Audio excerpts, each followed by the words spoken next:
Kevin is asking, I would like to know, in brackets, loudness topic, how to increase the volume of the low-end section, especially the bass and mid-range, without clipping the whole track. How to warm up the whole track without using the master bus chain. Well, the answer is basically the same.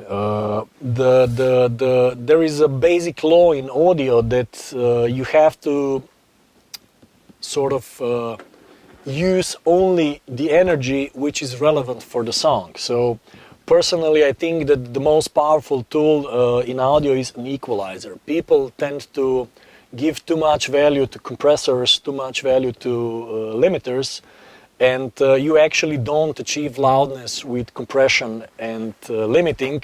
You achieve loudness by a proper use of an equalizer, meaning that with an equalizer you will remove the frequency ranges which are not relevant for the actual sound, and you will balance the ratios between certain frequency spectrums. So this is why it's called equalizer. So you can equalize the energy between the low end, the mid-range, the low-mid, whatever.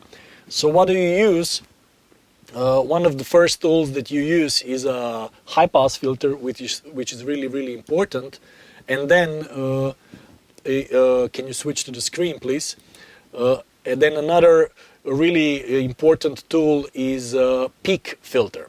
So with peak filter, you can remove the areas which are not needed for a specific type of song. And the really important thing is that you are listening to the whole song when you are doing that, or at least you start the process in solo, and then you turn off the solo, so you listen to the whole track, and you can kind of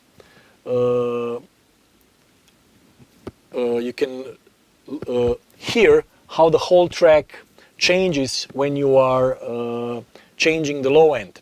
Why I'm telling you that? Because if you clean the low end of unwanted frequencies, so you remove the energy that it's not needed, you can save up several decibels.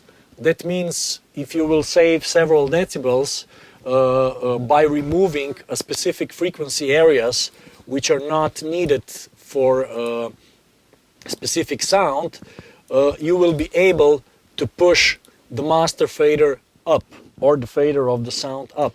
So with EQ, you clean up sort of the energy that it's not relevant for the track, and by this you save a certain amount of energy that you can then invest in loudness.